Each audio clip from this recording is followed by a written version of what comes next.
mais uma vez para declarar o amor do Senhor, a nossa gratidão e o reconhecimento do quanto Ele é maravilhoso nas nossas vidas. Amém? Hoje é mais uma quarta-feira.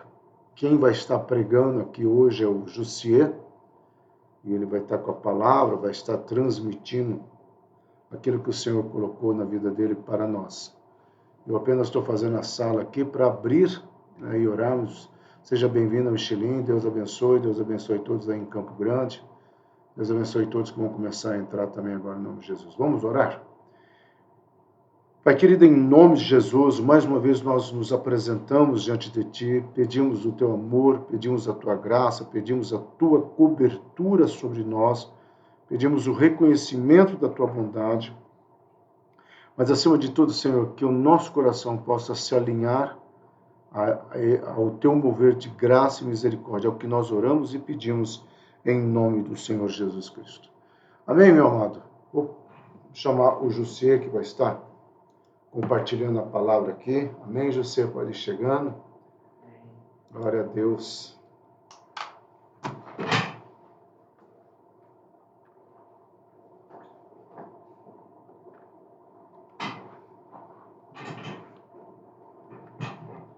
Amém. A paz do Senhor a todos. Bom estar junto com vocês novamente, para a gente estar aprendendo mais um pouquinho da palavra do Senhor, daquilo que Deus tem para as nossas vidas, porque a cada dia, a cada momento, Deus tem algo para falar conosco, não é verdade? E hoje nós nos reunimos mais uma vez para estarmos assim, escutando o que Deus tem para as nossas vidas. O título da mensagem de hoje é o julgamento. Nós vamos ver um pouquinho sobre essa palavra. Assim, a mensagem, o versículo que eu preparei para hoje está em João 3,19, que diz assim: o julgamento é este, que a luz veio ao mundo, e os homens amaram mais as trevas do que a luz, porque as suas obras eram más. Quando nós falamos de julgamento, já vem na nossa mente um juiz, um réu, um cenário de julgamento ali, onde que as pessoas sentam para julgar alguém, para apontar os erros, apontar as falhas, e muitas das vezes já vem com a opinião formada, com um julgamento pré-estabelecido. Isso é muito comum nos dias de hoje, porque cada um tem uma opinião formada, cada um tem um pensamento, uma opinião, e assim cria-se um julgamento a respeito de alguém, por algum motivo.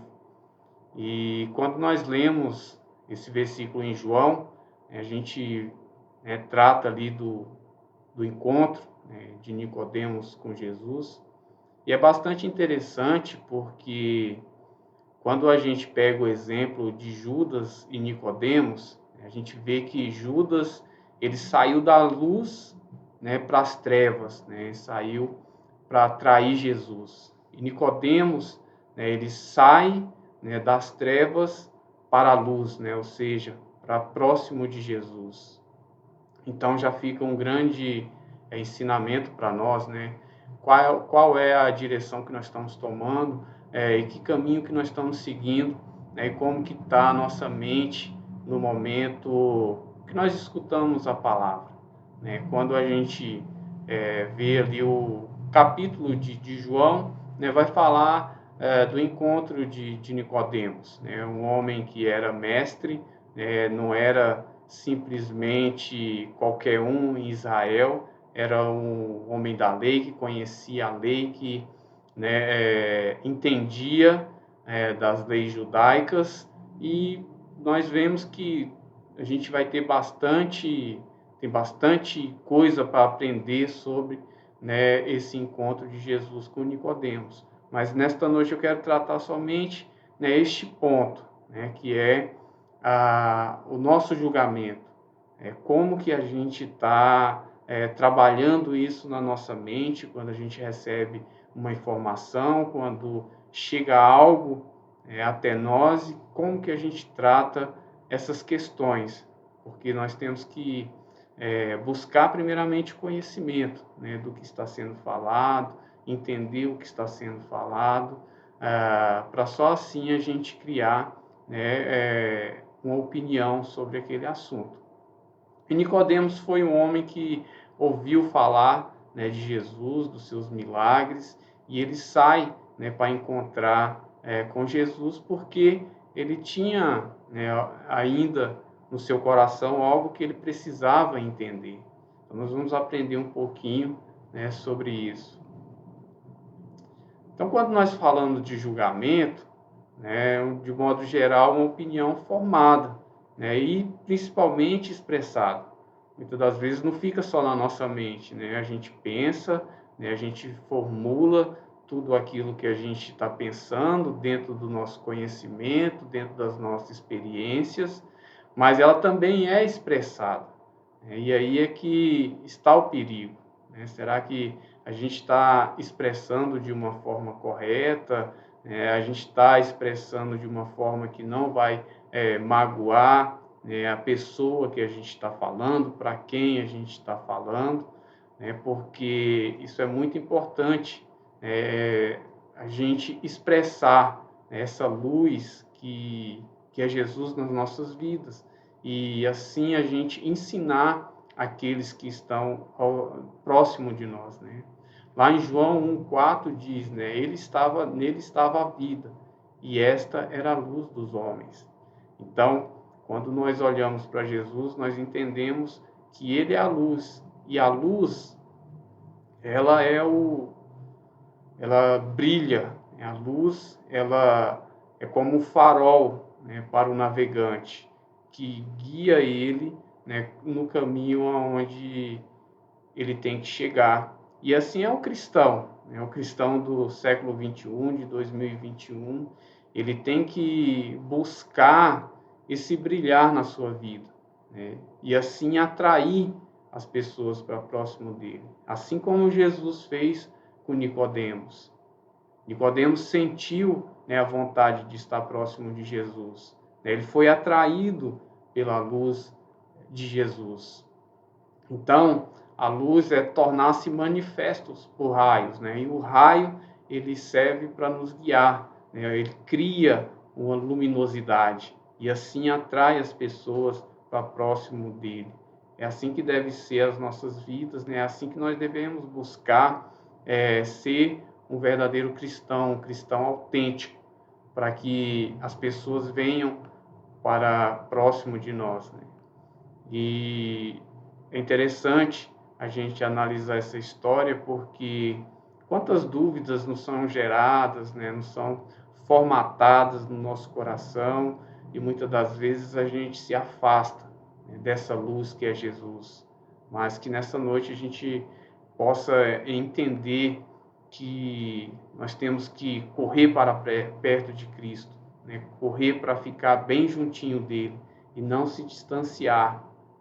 E diz que ele veio ao mundo, ou seja, é um movimento em direção, né, de uma pessoa para outra, né? Jesus sentiu um amor tão grande no seu coração que ele veio para perto de cada um de nós, né? Mostrar o caminho, mostrar a direção, mostrar, né, para onde que nós devemos caminhar, né, o que nós devemos fazer, como que nós devemos agir. E muitas das vezes no nosso dia a dia, né, na nossa correria, a gente acaba fazendo coisas que desagradam a Deus, que desagradam a Jesus, esquecendo do evangelho que ele deixou para nós, né? Ele resolveu apresentar-se, né, diante desse mundo. Olha só que desafio, né, de estar próximo daqueles que ele amava, mas o resultado não foi muito satisfatório, vamos dizer assim, porque houve resistência, né? Naquela época já tinha essa resistência, essa dureza de coração. E hoje nós encontramos também pessoas que estão duras, né, de coração, né? Estão na igreja, né, vão nos cultos aos domingos, mas como que está o nosso coração? Como que está dentro de cada uma dessas pessoas? Será que elas estão abertas para receber, né, para entender o que Deus tem para nossas vidas? Será que a gente está disposto a entender esse amor que Jesus tem para nos dar, e a gente entender e ser grato, né, por esse ato de Jesus? Porque muitas das vezes as pessoas, eu quero estar no céu, eu quero ser vencedor, eu quero estar junto com Jesus, mas será que essas pessoas estão prontas para passar por tudo aquilo que Jesus passou? A gente lembra da vitória de Cristo, mas será que a gente lembra de tudo que ele passou? Das traições,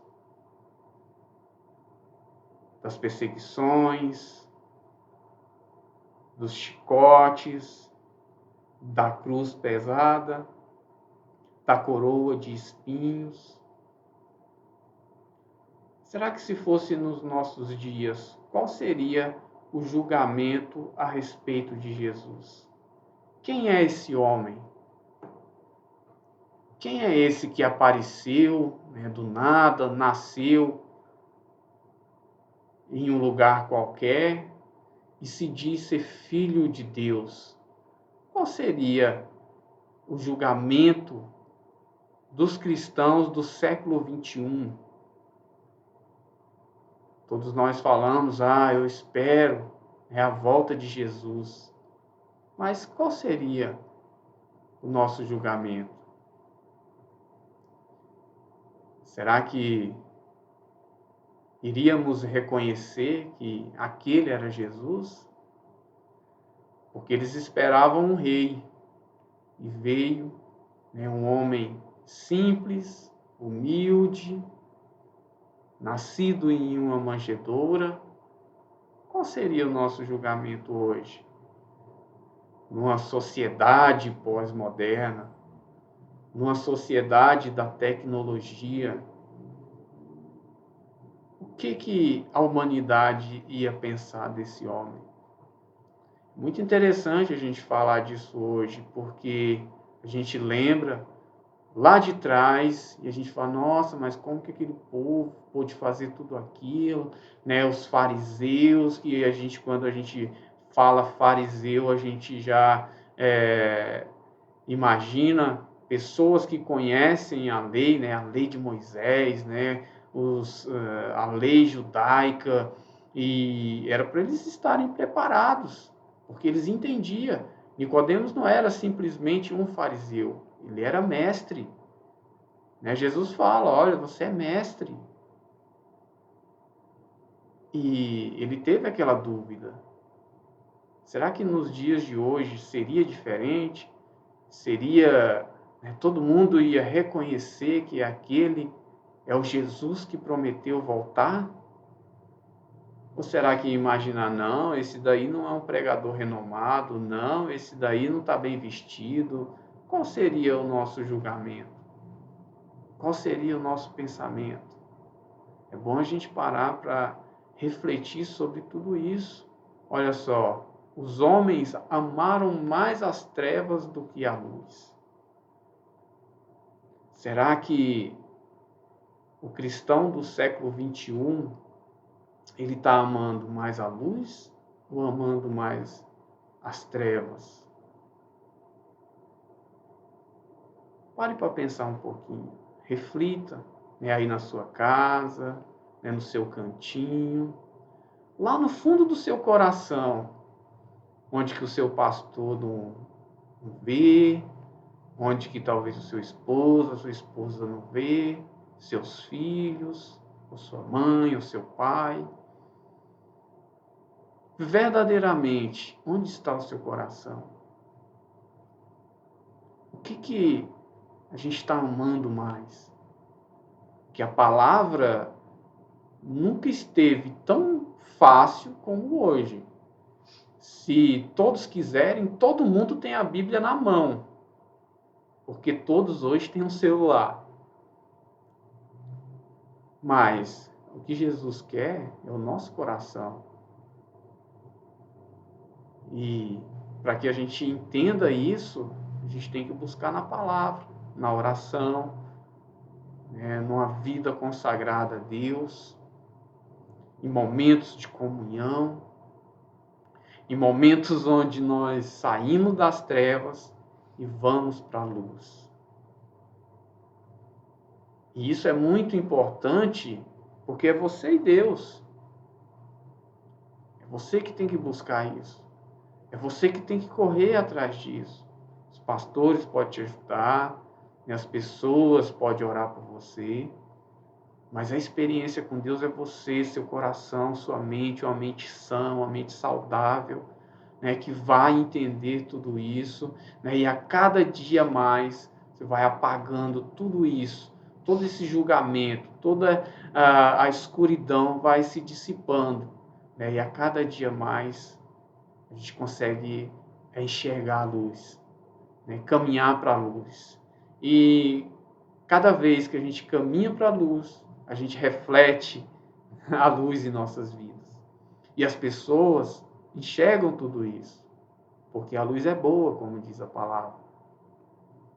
E diz, o mundo rejeitou Jesus porque ele é a luz e a luz que expõe o pecado. Ou seja, com Jesus não podemos ficar em cima do muro.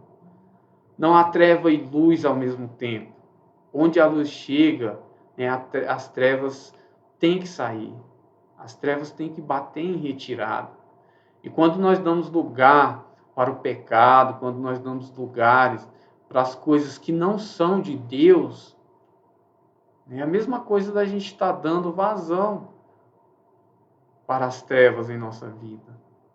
Em contrapartida, quando nós caminhamos para a luz, nós andamos mais em direção a Jesus e enxergamos mais.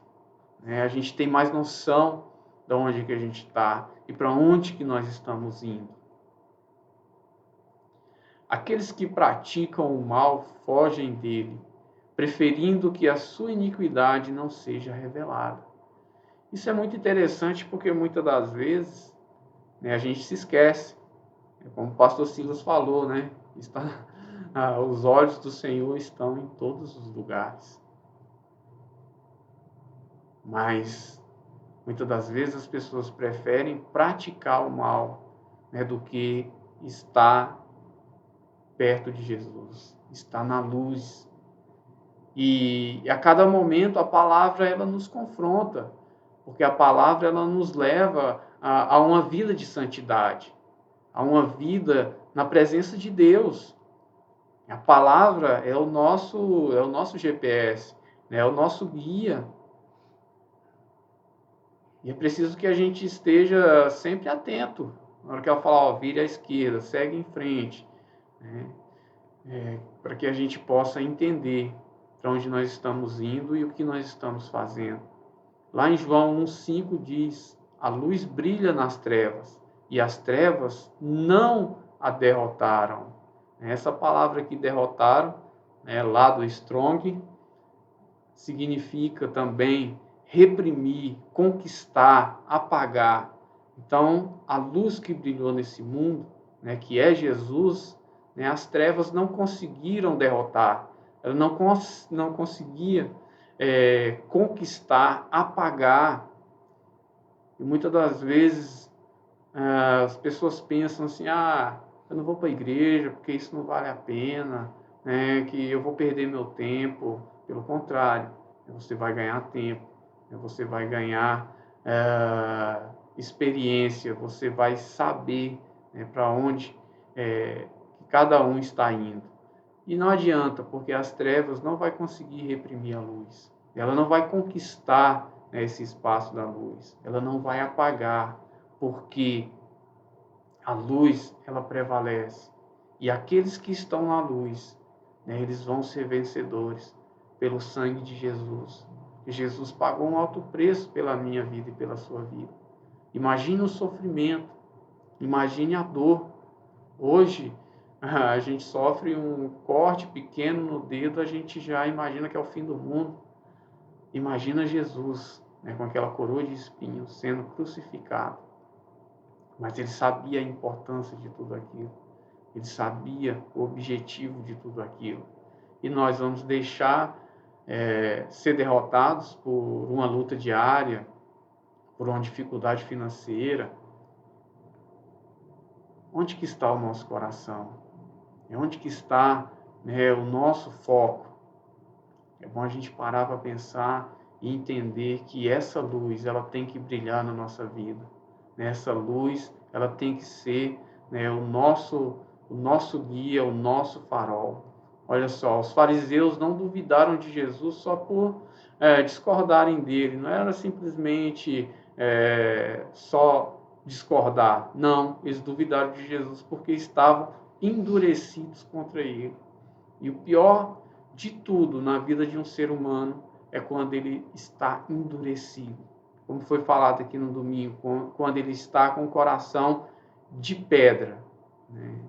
Ele não está com o coração, né, disposto, né, a se abrir, né, para Jesus. Ele não está com o coração, né, de carne, né, para estar próximo de Jesus, né? Então, quando, né, o ser humano ele se endurece, né, em direção à sua vida espiritual, ele vai ter uma resistência imensa, né? Mas que a gente possa largar tudo isso para trás e receber um coração de adorador, um coração de servo, né, um coração, né, que está disposto a adorar a Jesus em espírito e em verdade. A dúvida, ela pode, né, assolar a nossa mente, mas a dúvida ela é gerada a partir da hora que você não tem convicção daquilo que você segue, daquilo que você pratica. Isso aconteceu com os fariseus e os cristãos de hoje também têm esses momentos de dúvida. Agora, onde que está a resposta? Na palavra. Muitas das vezes a pessoa fica, ai Deus fala comigo, ai Deus, eu quero uma resposta, ai Deus, eu queria tanto que o Senhor, né, enviasse uns anjos agora para falar comigo, né, e você tem lá na sua casa 3, 4 versões de Bíblia e não abre, né, a palavra de Deus para que Deus fale contigo. Muitas das vezes a gente quer ver o sobrenatural, a gente quer ver aquele show, né? E Jesus não é disso. Jesus age na simplicidade. Jesus age, né, nos momentos de dificuldade. Né? E nós temos todo momento a palavra, né, nas nossas mãos. Por que nós não buscamos? Porque lá está a resposta. Né? Lá está, né, todos os caminhos para tirar as nossas dúvidas. E muitas das vezes a gente quer que vir na igreja, que tenha, né, um pastor, uma missionária, né, que vai fazer uma revelação para você, né, e Deus está lá, ó, abre a minha palavra, busca na minha palavra. Mas olha só, uma espécie de julgamento. Fala, não, eu vou lá na igreja porque tem uma missionária que veio, né, que faz isso, que faz aquilo. Não que ela não faça, mas a palavra, ela está ao nosso lado a todo momento, né, para ser o nosso guia, para nos ajudar. Então, assim, o que causa muitas das vezes essa dúvida é porque nem sempre nós entendemos o que Deus está fazendo ou o porquê do que Ele está fazendo. Nós queremos ter a resposta para tudo, né? Com a nossa humanidade tão limitada, né? Tão mínima, nós queremos ter a resposta para tudo e entender tudo. Né? E falamos, né, segundo as nossas experiências e já fazemos o nosso julgamento, tipo, Deus não me ama, Deus, por que Deus não me atende? A gente não entende o porquê que Deus está fazendo aquilo, ou porquê, né, do que está acontecendo, né, na nossa vida naquele momento, onde que teria que ser o contrário. Eu vou acreditar, se eu estou na presença de Deus, se eu estou lendo a palavra, se eu estou orando, se eu estou buscando, né, se eu estou procurando, né, me afastar do mal, e isso está acontecendo na minha vida, é porque Deus tem um propósito. E no final de tudo isso, é vitória, né, porque eu estou na presença de Deus. E Deus vai me dar a vitória.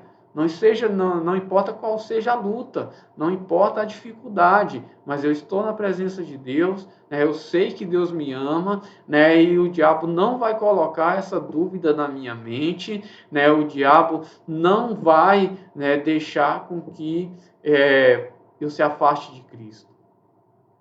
E aí você segue com dificuldades, com barreiras, né, sem julgar, né, acreditando nos planos de Deus para a sua vida, e você vai ver que lá na frente você vai alcançar a vitória. O resultado de tudo isso vai ser vitória para a vida de cada um. Então, a descrença, ela é uma vontade, é uma escolha que a gente faz. A gente escolhe crer ou escolhe não crer? É isso que cada um tem que pensar na sua mente, né, ali no seu coração. Quando nós olhamos para o significado da vida, para o nosso início, né, e para o nosso fim, nós entendemos que uma hora nós vamos encontrar com Deus. A gente sabe, né, que uma hora Jesus vai voltar. Mas se ele não voltar, nós vamos encontrar com ele. E nós temos a palavra na nossa mão. Porque muitas das vezes as pessoas preferem não crer, né, do que buscar, né, caminhar já junto com Deus. Por quê? Olha só, os fariseus não rejeitaram Jesus por falta de provas, nem por ele ser inconsistente naquilo que dizia. Não, Jesus era, né, um conhecedor, né? Ele fazia milagre, né? Tudo que era, né, colocado para ele responder, ele respondia, né? Então, ele tinha a resposta ali. Mas o fato é que Jesus era um exemplo perfeito. Mesmo Pôncio Pilatos, que já tinha interrogado inúmeras pessoas, disse: não encontro motivo para acusar este homem. Estou inocente do sangue deste homem. Está lá em Mateus 27, versículo 24. Então, por que a descrença? Por que não acreditar? Vamos parar de ter dúvidas, de fazer esses julgamentos, por que disso, por que daquilo, e seguir a Jesus, buscar estar próximo de Jesus, caminhar em direção a essa luz, e assim a gente vai ver que a cada dia mais e mais nós vamos entender o sobrenatural de Deus em nossas vidas. Jesus era claramente um modelo de tudo que dizia. Os fariseus rejeitaram Jesus porque ele interferia no modo como eles queriam viver. E hoje não é diferente. Jesus não quer a mesma vida para cada um de nós. Não, ele quer que a gente tenha uma vida, e uma vida em abundância. Uma vida com propósito, uma vida com objetivo, uma vida que tem resultados. Não uma vida que fica parada, questionando, duvidando, fazendo análise, fazendo julgamentos. Não, Jesus quer que a gente tenha uma vida, e uma vida com qualidade. E essa era a razão pela qual as pessoas o rejeitam até hoje. Jesus disse, este é o julgamento, a luz veio ao mundo, mas os homens amaram mais as trevas e não a luz, porque as suas obras eram más. E hoje Jesus quer transformar a vida de cada um, tirar tudo isso que não agrada a ele, e colocar palavras de bênção, palavras de paz, vida de comunhão, vida de santidade, né? Quem pratica o mal odeia a luz e não se aproxima da luz, temendo que as suas obras sejam manifestas. E isso é uma mudança de vida, é uma mudança de hábito, né? Que essas coisas, né, que estão te impedindo, ou que impede, né, as pessoas de se aproximarem da luz, que elas simplesmente não venham a ser manifestas, mas que venham a ser banidas, né, da vida de cada um. E que assim a luz possa se aproximar, né, e assim a gente possa caminhar mais nessa luz, nessa clareza que é Jesus, e caminhar, né, mais próximo de Jesus. Então, assim, já concluindo, né, aqui 3 pontos que eu separei para a gente meditar mais um pouco. Primeiro, né, as pessoas não rejeitam Jesus por terem examinado cuidadosamente as provas e concluído que não seja conveniente o bastante. Isso aqui é totalmente o contrário, né? Quando as pessoas começam